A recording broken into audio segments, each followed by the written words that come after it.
بسم اللہ الرحمن الرحیم۔ السلام علیکم۔ 23 جولائی 645 کو جب یزید پیدا ہوا تو اس کی ماں محسون کی طلاق ہو گئی۔ محسون اپنے بیٹے یزید کو لے کر اپنے قبیلے کلبیہ چلی گئی۔ کلبیہ قبیلہ ابھی نیا نیا مسلمان ہوا تھا، جس وجہ سے ان کے رسم و رواج اور رہن سہن بھی بالکل عیسائیوں جیسا تھا۔ چنانچہ اسی عیسائیت کے ماحول میں یزید کی پرورش ہوئی۔ یزید بچپن سے ہی بندروں کو پال کر ان سے کھیلا کرتا۔ جب بڑا ہوا تو اس نے شراب پینا، شطرنج اور بے حیائی کے کاموں میں بھرپور حصہ لیا۔ آج کی ویڈیو میں ہم یزید کی بدترین اور عبرت ناک موت کا ذکر کریں گے۔ پیارے دوستو، انتہائی مخالفت کے باوجود بھی یزید 60 ہجری کو تخت نشین ہو گیا۔ تخت پر بیٹھتے ہی یزید نے مدینہ کے گورنر عتبہ کو خط لکھا کہ عبداللہ بن زبیر، عبد الرحمن بن ابی بکر، عبداللہ بن عمر اور سیدنا امام حسین رضی اللہ تعالی عنہم سے میری بیعت لی جائے۔ جب ان سب نے یزید کی بیعت کرنے سے انکار کیا تو یزید نے دوسرا خط یہ لکھا کہ نواسہ رسول سیدنا امام حسین رضی اللہ تعالیٰ عنہ سے زبردستی بیعت لی جائے۔ اس لیے گورنر مدینہ حضرت امام حسین کے پاس آیا۔ اس نے کہا کہ یزید نے مجھے آپ سے زبردستی بیعت لینے کو کہا ہے۔ جب حضرت امام حسین رضی اللہ تعالیٰ عنہ نے دیکھا کہ اگر میں نے یزید کی ہاتھ پر بیعت نہ کی تو مدینہ میں قتل و غارت ہو سکتی ہے، تو آپ وہاں سے ہجرت کر کے مکہ پھر کوفہ کی طرف نکل پڑے۔ حضرت امام حسین رضی اللہ تعالیٰ عنہ کے ساتھ آپ کے گھر والے اور کچھ صحابہ کرام بھی موجود تھے، لیکن 18,000 کوفیوں نے حضرت امام حسین کی بیعت توڑ دی، جس کے بعد سے میدان کربلا کا واقعہ پیش آتا ہے۔ میدان کربلا کا واقعہ ہی یزید کا سب سے بڑا گناہ مانا جاتا ہے۔ جب یزید کو پتہ چلا کہ حضرت امام حسین کو کوفہ کی طرف آ رہے ہیں تو یزید نے عبداللہ بن زیاد جیسے سخت دل گورنر کو کوفہ میں مقرر کر دیا۔ ان کو یزید نے کہا تھا کہ حضرت امام حسین رضی اللہ تعالی عنہ سے بیعت لو، اگر وہ میری ہاتھ پر بیعت نہیں کرتا تو اس سے جنگ کرو۔ عبداللہ بن زیاد حکم کو مانتے ہوئے شمر اور عمر بن سعد نے کربلا کے میدان میں سیدنا امام حسین رضی اللہ تعالی عنہ اور ان کے ساتھیوں کو 3 دن تک کچھ کھانے پینے کو نہ دیتے ہوئے ان کو شدید پیاس کا احساس دلا کر ان کو شہید کر دیا۔ میدان کربلا میں شمر جیسے بدبختوں نے ایسا ظلم کیا جس کی مثال تاریخ میں مفسرین لکھتے لکھتے آنسو بہاتے ہیں۔ میدان کربلا میں سیدنا امام حسین رضی اللہ تعالی عنہ کو شہید کرنے کے بعد ان کی عورتوں کو بھی قید کر لیا گیا، بچوں کو بھی قید کر کے طرح طرح کے ظلم و ستم ڈھائے گئے۔ جب سیدنا امام حسین رضی اللہ تعالی عنہ کا سر مبارک یزید بدبخت کے سامنے لایا گیا تو اس کمینے نے آپ رضی اللہ تعالی عنہ کے سر مبارک کی بہت ہی توہین کی۔ یزید نے سیدنا امام حسین رضی اللہ تعالی عنہ کے سر مبارک کو دیکھ کر ایسے ایسے اشعار پڑھے جس کو بیان کرتے ہوئے بعض تاریخ دان یزید کو کافر بھی کہتے ہیں۔ آخر کیا وجہ تھی کہ یزید نے عبید اللہ بن زیاد، شمر اور عمر بن سعد کو اہل بیت کو شہید کرنے کی سزا کیوں نہ دی؟ کیوں واقعہ کربلا کے بعد بھی یزید کی موت تک عبید اللہ بن زیاد کوفہ اور بصرہ پر یزید کی طرف سے حکمران رہا؟ ایسے واقعات کے باوجود بھی ابن زیاد جیسا شخص اپنے مسند پر برجمان رکھنے کی وجہ یزید کے پاس آخر کیا تھی؟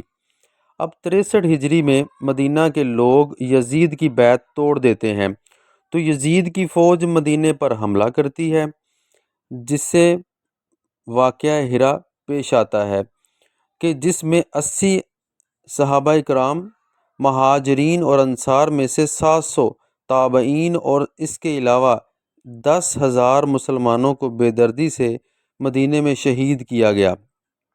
صحیح مسلم میں 3,323، 3,319، 3,339 سے لے کر 3,333 تک یہ 15-20 احادیث ہیں جن کا لب لباب یہ ہے کہ آپ صلی اللہ علیہ وآلہ وسلم نے فرمایا، جس نے اہل مدینہ کو ڈرایا، اہل مدینہ کو دھمکایا یا اہل مدینہ والوں پر ظلم کیا، اس پر اللہ کی لعنت، اللہ کے فرشتوں کی لعنت اور تمام لعنت کرنے والوں کی لعنت ہے۔ لیکن یہ یہاں پر ہی نہ رکا اور مدینے کے بعد مکہ پر بھی حملہ کیا گیا اور خانہ کعبہ کی عمارت پر بھی سنگ باری کی گئی۔ بس پھر یزید کو دی گئی اللہ پاک کی مہلت ختم ہوتی ہے۔ اب اس ظالم، فاسق، فاجر اور شرابی کی موت آتی ہے۔ اس کی موت کے متعلق 3 طرح کی روایات تاریخ کتب میں ملتی ہیں۔ اس کی موت کے بارے میں پہلی روایت یہ ہے کہ یزید ایک رومی نسل کی لڑکی پر فدا ہو گیا تھا۔ یزید نے اس لڑکی کے سارے خاندان کو قتل کروا دیا تھا، لیکن اس کے باوجود بھی یزید اس لڑکی کو حاصل نہ کر سکا۔ ایک دن وہ لڑکی یزید کے محل میں آتی ہے۔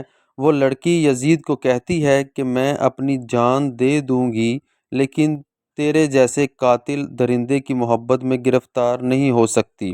لیکن ایک دن لڑکی نے سوچا کہ میں اپنے خاندان والوں کا بدلہ یزید سے لیتی ہوں۔ لڑکی نے یزید کو رنگ رلیاں منانے کے لیے ایک جنگل میں اکیلے بلوایا۔ ویرانے میں یزید شراب پی پی کر مست ہو گیا۔ وہ لڑکی نیم عریاں لباس پہن کر یزید کے سامنے بیٹھ گئی اور وہ شراب پیتا رہا۔ جب لڑکی نے دیکھا کہ یزید شراب میں چور ہو چکا ہے تو اس کو بستر پر لے آئی اور پھر مستیاں کرتے کرتے یزید کی گردن کاٹ دی۔ پھر وہ لڑکی وہاں سے غائب ہو گئی۔ کئی دن تک یزید کی لاش جنگل میں ہی پڑی رہی۔ یزید کی لاش کو چیل اور کووں نے نوچ نوچ کر برا حال کر دیا تھا۔ جب یزیدی فوج کو یزید کی لاش کا علم ہوا تو انہوں نے اس کی لاش کو دفنا دیا۔ دوسری روایت اس طرح سے بیان کی گئی ہے کہ 64 ہجری کو یزید کو ایک بہت ہی خطرناک بیماری لگ گئی تھی، جس کی وجہ سے اس کی آنتیں جل کر سکڑ گئی تھیں۔ وہ مچھلی کی طرح تڑپتا تھا، جس طرح مچھلی پانی سے دور ہو کر تڑپتی ہے۔ یزید کو بہت ہی پیاس لگتی تھی۔ وہ پانی کا گھونٹ اپنے منہ میں ڈالتا تھا لیکن پانی اس کے گلے سے اندر نہیں جاتا تھا۔ اس طرح یزید 3 دن تک تڑپ تڑپ کر موت کی نیند سو گیا تھا۔ یزید کی موت کے بارے میں جو تیسری روایت ہے وہ کچھ یوں ہے کہ یزید بندر پالنے کا بہت ہی شوقین تھا۔ ایک دن یزید نے ایک بندر کو وحشی خچر پر بٹھایا تھا۔ خچر بہت ہی تیز تھا۔ یزید نے بندر کو خچر پر بٹھا کر خود اس کے پیچھے خچر لگا دیا تھا۔ جب خچر جنگل میں پہنچ گیا، اس کے پیچھے پیچھے یزید کا گھوڑا بھی بھاگ رہا تھا۔ جنگل میں پہنچ کر گھوڑے نے حضرت سیدنا امام حسین رضی اللہ تعالیٰ عنہ کے قاتل کو نیچے زمین پر دے مارا۔ یزید کا سر ایک پتھر کے ساتھ لگ گیا۔ یزید کا پاؤں گھوڑے کی رکاب میں ہی پھنس کر رہ گیا تھا۔ گھوڑا بھاگتا رہا۔ یزید جنگل میں درختوں اور پتھروں سے ٹکراتا رہا، جس کی وجہ سے یزید کا جسم کٹنے لگا۔ جب یزید کی لاش کو لوگوں نے دیکھا تو وہ کہنے لگے کہ سیدنا امام حسین رضی اللہ تعالیٰ عنہ کو شہید کرنے کی یہی سزا ہوتی ہے۔ میدان کربلا کے بعد یزید صرف 6 مہینے 3 سال کی عمر پا کر 14 ربیع الاول 64 ہجری کو ملک شام کی سرزمین پر 39 سال کی عمر پا کر کتے کی موت مر گیا۔ آج بھی اس کمینے پر عرش و فرش والے لعنت بھیجتے ہیں۔ اس کی قبر دمشق میں عبرت کا نشان بنی ہوئی ہے۔ اللہ تعالیٰ سے دعا ہے کہ وہ ہمیں آل محمد صلی اللہ علیہ وآلہ وسلم سے محبت کرنے والا اور آل پاک کی صحیح طریقے سے غلامی کرنے والا بنا دے۔ آمین بجاہ النبی الامین۔ جزاک اللہ خیرہ۔